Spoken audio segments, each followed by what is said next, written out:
Narito ang ulo ng mga balita sa mga oras na ito. Pilipinas handa ng sumabay sa mundo sa green shipbuilding kasunod ng pagtatayo ng methanol bulk carrier sa Cebu. Pagguho ng basura sa sanitary landfill sa Cebu City na ikinamatay ng 13 tao may mananagot ayon kay Pangulong Ferdinand R. Marcos Jr. National Nutrition Council patuloy na susundin ang nutritional guides ng Pilipinas sa gitna ng inilabas na dietary guidelines for Americans ng United States.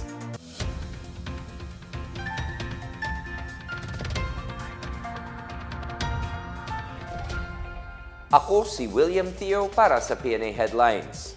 Naniniwala si Pangulong Ferdinand R. Marcos Jr. na handa na ang Pilipinas na makipagsabayan sa mundo sa larangan ng green shipbuilding. Sinabi ito ng Pangulo sa paglulunsad ngayong araw ng unang methanol dual-fuel bulk carrier sa mundo na binuo sa Balamban, Cebu. Pinangalanan ang Kamsar Max Vessel SC443 bilang Brave Pioneer. Ito ay may habang 229 meters at kapasidad na 81,200 metric tons. Binuo ito ng Tsuneshi Shipbuilding Company Limited, isang joint venture ng Tsuneshi Group ng Japan at Aboitiz Group sa West Cebu Estate sa Balamban. May kakayahan itong bawasan ang ibinubugang carbon dioxide, nitrogen oxide at sulfur oxide emission ayon sa standards ng International Maritime Organization. Sa isang talumpati, sinabi ni Marcos na patunay ang Kamsar Max vessel na handa ang bansa na sumabay sa mundo sa paggamit sa mga sasakyang low carbon at sustainable. Nagbubukas din anya ito ng pagkakataon para sa mga shipyard sa bansa na mamuhunan at magtayo ng mga green vessels. Pinuri naman ni Marcos ang pagtutulungan ng Tsuneshi at Aboitiz kung saan naipamalas ang kakayahan, talino at pagiging mapagkumpitensya ng mga Pilipino. Handaan niya ang gobyerno na umalalay sa industriya ng shipbuilding at ship repair sa pamamagitan ng mga insentibo sa ilalim ng Corporate Recovery and Tax Incentives or Enterprises Law, modernisasyon paggamit ng teknolohiyang low carbon at pagtataas sa antas ng manufacturing. Sinabi niyang nahuhubog ang Pilipinas bilang isang maritime hub na nakakasabay sa pandaigdigang kalakalan habang pinoprotektahan ang kalikasan.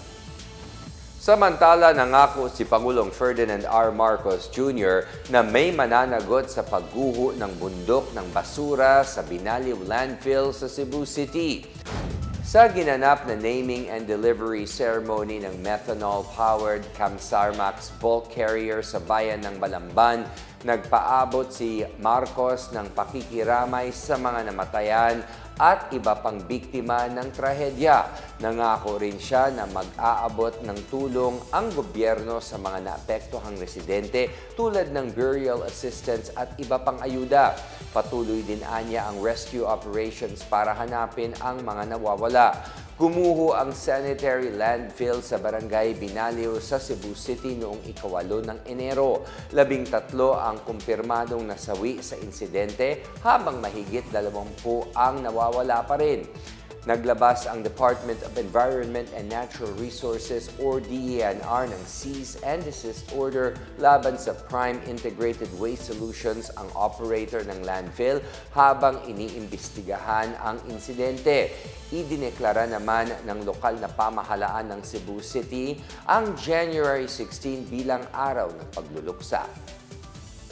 Patuloy na susundin ng National Nutrition Council or NNC ang sariling nutritional guides ng Pilipinas na nakabase sa food culture ng mga Pilipino at nutrition data.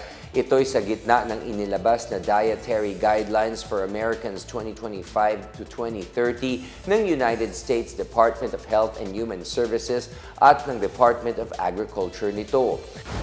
Nakapresenta ang nasabing guide sa pamamagitan ng inverted pyramid kung saan binigyan diin ang pagkain ng dairy, protein, gulay, prutas, healthy fats at whole grains. Nagbibigay ng magandang pananaw ang US guidelines para sa public health at sa mga nutrition practitioners. Ngunit nakapokus daw itong masyado sa mga partikular na pagkain gaya ng protein at dairy, habang ang Daily Nutritional Guide Pyramid ng Pilipinas ay nakatuon sa pagkukonsumo ng buo at sariwang pagkain. Papaunla rin ang mga nutrition policies at program na nakabase sa ebidensya, culturally appropriate at tumutugon sa pangangailangan ng mga Pilipino.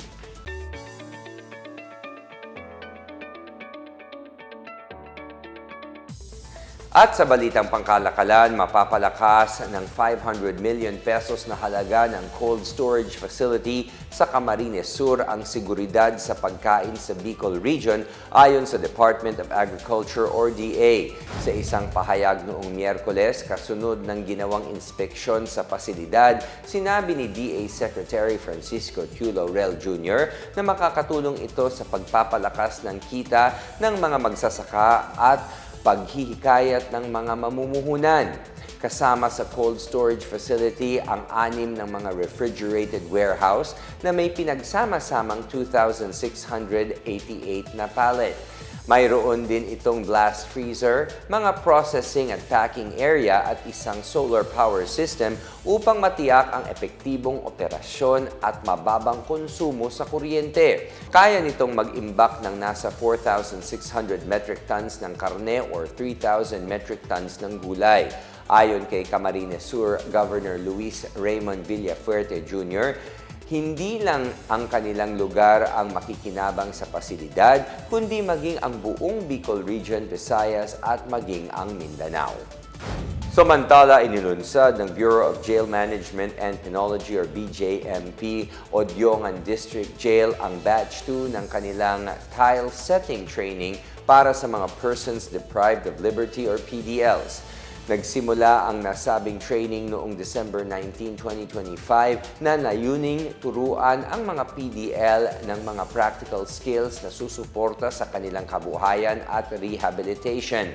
Ayon kay Jail Senior Inspector Dante Montilla, Warden ng Odiongan District Jail, sa pamamagitan ng pagbibigay ng mga hands-on at marketable skills, mapapataas nito ang tsansa na matanggap sa trabaho ang mga PDL sa oras na makalaya na ang mga ito. Nilahukan ng 25 PDLs ang 10-day training sa pagkikipagtulungan sa TESDA Citadel Training Center. Ang mga nakatapos na training ay nakatanggap ng TESDA certificate na katibayan na meron silang bagong natutunan na kasanayan. At yan ang pinakabago at pinakamainit na mga balita sa mga oras na ito, hatid sa inyo ng PNA Headlines. Para sa iba pang mga balita at impormasyon, bisitahin lamang ang aming website pna.gov.ph o ang aming Facebook at X account na Philippine News Agency. Mapapanood din ang PNA Headlines sa pamamagitan ng link sa website ng News and Information Bureau, sa ilalim ng PNA News at sa YouTube account ng Philippine News Agency. Ako si William Theo at ito ang PNA Headlines, naghahatid ng mga balitang nagbubuklod sa bagong Pilipinas.